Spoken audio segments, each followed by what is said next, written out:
Hello, everyone, and welcome to Nonprofit Enthusiasts Live.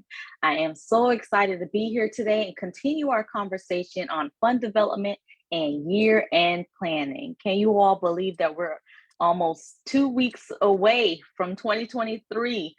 So we're excited to be able to continue this month's conversation on fund development and year-end planning. So let's take a moment, and if you are here joining us, give us a hello, how you doing? Let us know that you are here. Last week we talked about fund development and year-end planning with Dr. Angela White-Jones. So if you missed that, definitely go back to our guide section and look in our guides, and you'll be able to find that session in our guides and catch the hashtag replay on that. Today, we're going to talk about fund development and year-end planning, in particular in the areas of annual report. So get ready for that conversation, and not the compliance annual report. So we'll talk a little bit more about that. So if you're catching this on replay, give us a hashtag replay in the chat box so that we know you are here. And otherwise, let us know you're here. Good morning, everyone. Let us know you're here. What's going on in your nonprofit? What's happening when it comes to year-end planning and fund development? Drop that in the chat. We definitely want to know. Special thanks. This month's sponsor is Nonprofit Enthusiasts, and we are so proud to be this month's sponsor. You can learn more about us by visiting the website. Along with, we are doing a 15% off all month long, and we'll make sure that we drop the link in the chat box. So if only for Facebook group members. So I know we're 2 weeks until the new year. We got some goals we got to reach. But you want to start out 2023 right. So we are here to help and support you in growing for 2023. So definitely please check that out. So today, we are going to talk about annual reports. So this time last year, we had a conversation on annual reports, and I felt it was important for us to bring that back because oftentimes nonprofits think about annual reports, you think about your annual, whether it's your tax filings, your compliance filings, you might think about some of those pieces, but there's another annual report.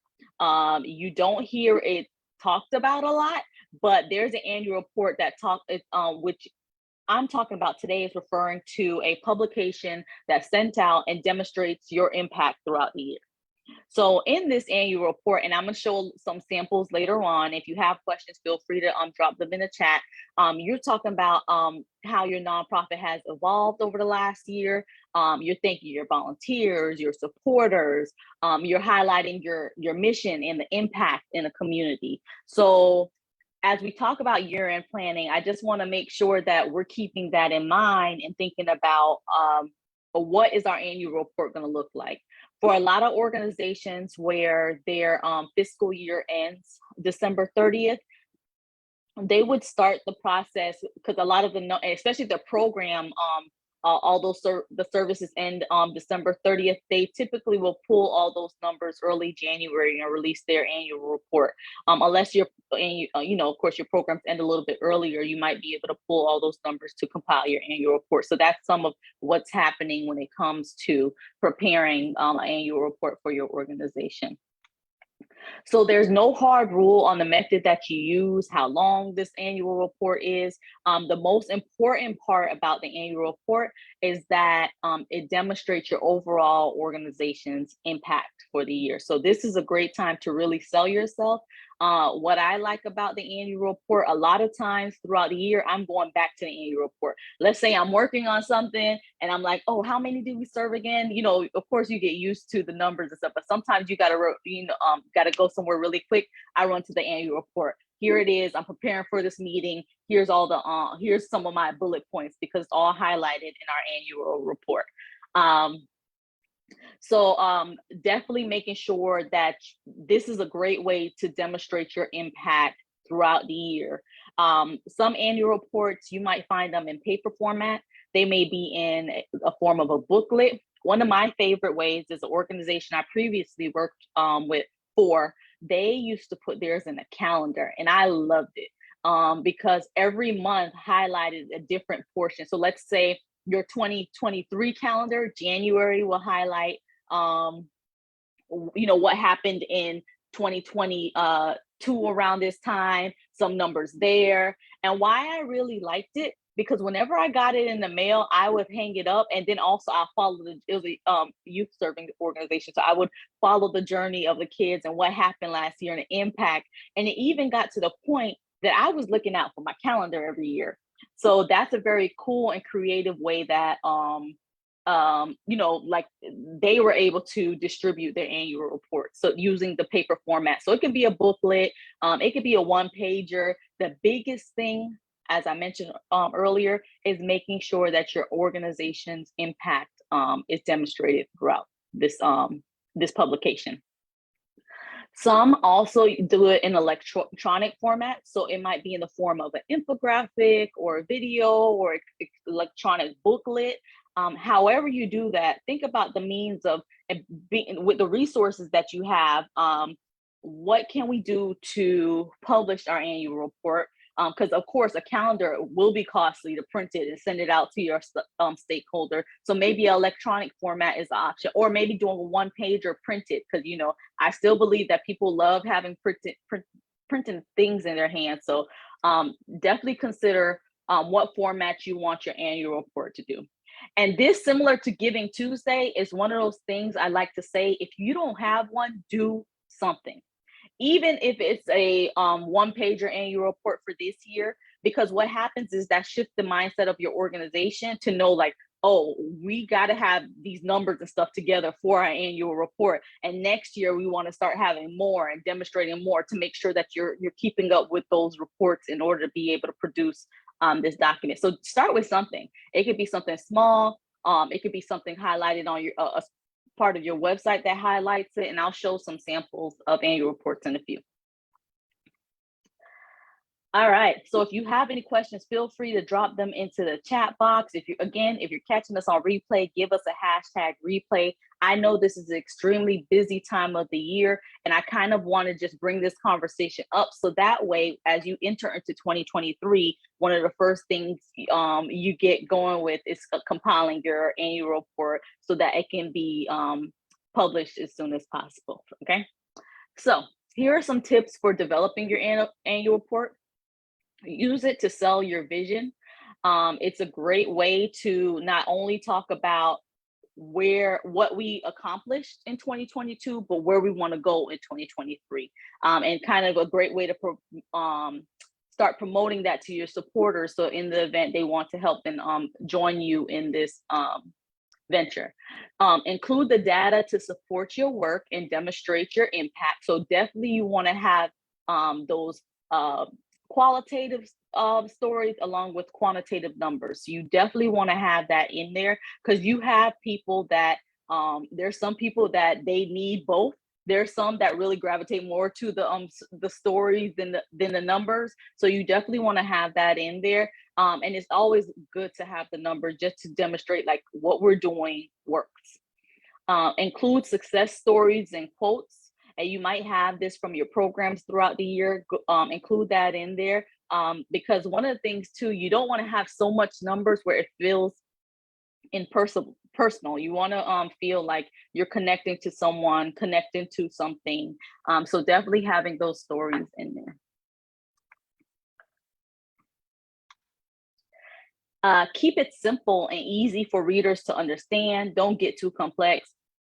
Keep it simple where if anyone picks it up, they can understand what happened throughout the year, and understand what's going on within what happened throughout the year in a very concise and simple way, not overcomplicated, because I've seen it where some organizations would share some data, some information, and if I'm not in that arena, I don't understand what it means. And that honestly kind of, our attention spans are very small. That normally loses my attention really quickly. So keep it simple so that anyone can understand. Hey, Martina, I hope everything is going well. Thank you for joining us. So, and we're talking about annual reports. So the other annual report, not your compliance annual report, but making sure that you have your annual report, which is the document form, into play. And I'm going to show some samples of that. All right, so another thing that you want to do is use a method that's comfortable for you. You do not want to don't try to create nothing new right now. If you all been creating your documents and publications through Canva, go ahead and use that. Use the resources that you have. If you guys are really good at producing videos and doing, you use that. Don't complicate the process. Use something that's comfortable to your organization that you guys can easily put together once you have the information. Paper copies have their advantage. So I know we like to go electronic, but consider having a few paper copies on hand, because you never know when you need it to be able to hand out those copies. So even, I know it's more cost effective to do everything online, but just have a few paper copies. You never know when they'll come in handy. All right, so again, if you have questions, go ahead and drop them in the chat box. What I'm going to do now is show a few sample annual reports. So let's take a look. Give me 1 second so I can do a screen share.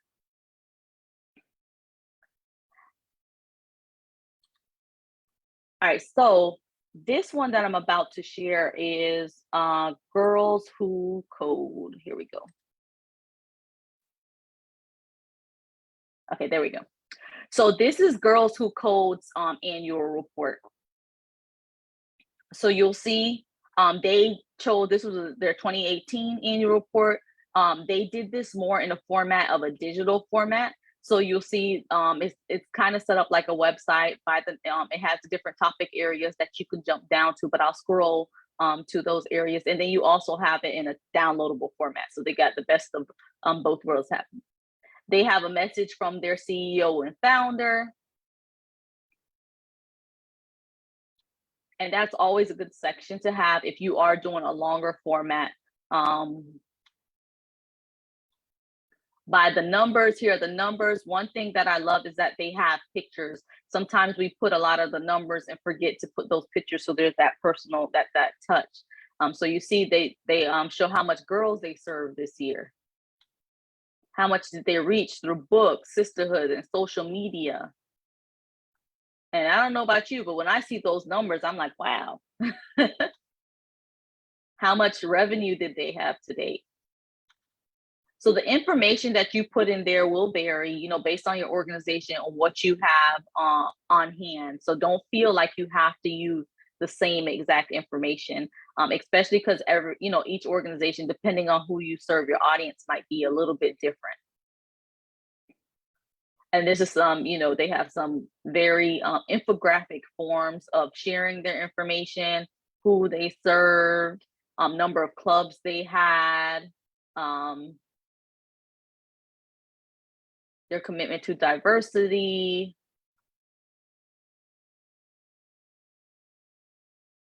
students and the alumni by the school year. So they made theirs more of an interactive webpage.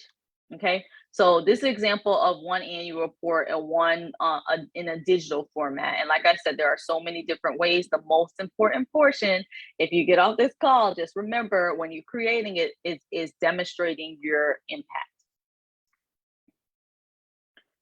Here's another one that I pulled, Park County Community Foundation, and they did theirs in a form of a year in review. Very straight, and I believe this is a 2-pager. So, some of their values in their core areas, their focus areas are written out, how they distributed funding, what are some of the areas that they did it in. I always like these statements where, for every $1 we spent to operate the Park County Foundation, we are able to distribute 10 back into the community. So showing how the investment goes a lot further. And then they go deeper into what that looks like in their focus areas for 2022. And then they have their contact and information. So very to the point, 2 pages.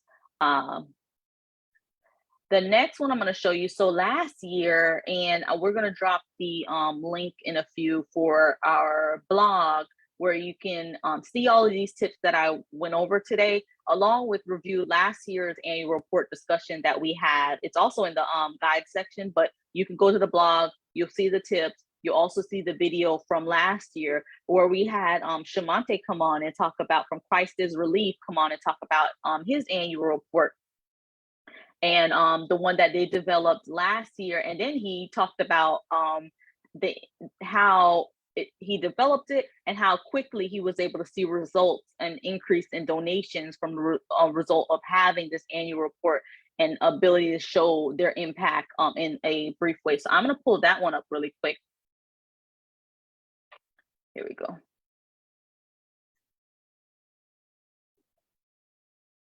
Okay, so like here, so this was the annual report that he developed for 2021, and you all have to check out the blog, watch the video, because he talks about how he used this in several different ways. I remember one story where he was talking about he's going out of town, and I believe it was going to the I'm trying to think of the name, where pretty much he had his dog staying while he was out of town. They asked him what he did. He brought out the annual report, and then they committed to doing a donation. I'm sure he did not expect that, but he had these annual reports printed out, that not only digital but also printed, that he was able to hand out and put in different people's hands. One thing that I definitely love about it is how brief and to the point it is. And you have the numbers in there, you see the impact, you see the service areas, and it's really, and you can see the supporters at the bottom, all in this one card that he used. And I can't wait, and Shamante, if you're listening, Christ is Belief, and I will make sure we tag you in there. I can't wait to see what your 2022 annual report looked like. So we went over what an annual report is, and not your compliance annual report. I'm referring to the publication that demonstrates your impact. We also talked about some tips for developing them. So make sure that you use it to sell your vision, include data to support your work, include success stories, keep it simple and easy, use a method that's comfortable to your organization, along with paper copies have their advantage. So consider printing some as well. We went over some sample ones so that you could take a look. So now your homework is, we like to leave with homework. Your homework is to go out and think about your annual report, what you're going to develop. And if you do not have an annual report in place with your organization, I challenge you to release your first 2022 annual report in early 2023. So that's your homework. Take a look at how you can do that. If you use methods that you're comfortable with already, like whether it's Canva, creating a video, whatever that is to capture, the part that you really would have to do is pull together the numbers, the different reports from your different teams, so that you can bring this annual report together and make it happen. Because from there, you continue to grow it. Don't make it too challenging for yourself and your organization. But it's a great way to snapshot and highlight what you all have accomplished. And on top of it, for me, I just like to, sometimes we got to step back and just celebrate. Even for us internally, just to be able to know we served this many, we did this, because we're always go, go, go, go, go. It's important for us to take this break and be able to celebrate. So creating an annual report not only has its external benefits to those stakeholders, also internally, when your volunteers and when your staff sees that, it feels good to know that we did this together. So definitely, I challenge you all, your homework. If you don't have an annual report, take a look at how you can build an annual report for your organization. All right, so last but not least, before we close out today, we are almost at 800 members, you all. This is so exciting. A little bit over a year later, we have about 800 members. So help us we have about 700, almost at 800. So help us reach our 800 goal by taking a moment, pause 1 second, go up to the top and invite a couple friends to the group. That, of course, we are much better together than we are alone. So the more friends that we have in here, the more that we are able to grow together. So please, if you're enjoying these nonprofit enthusiast lives and you're enjoying the resources that we have in here, and our goal is to continue to provide this all at no cost, thanks to our sponsors, along with you all continuing to invite others into the group. So please invite some friends over to the group. So that's part of your challenge. And once again, we are so excited for this month to be this month's sponsor of Nonprofit Enthusiasts Live. For our Facebook group members, you have until the end of 2022. So you have a couple weeks. Schedule a consult with us. Any service that you do with us, we're going to honor a 15% off. So make sure that you let us know. So we drop that information in the chat. And other than that, if no one has any questions, thank you all so much for tuning in. And we look forward to seeing you all next week. So definitely tune in next week. See you all. Bye, everyone.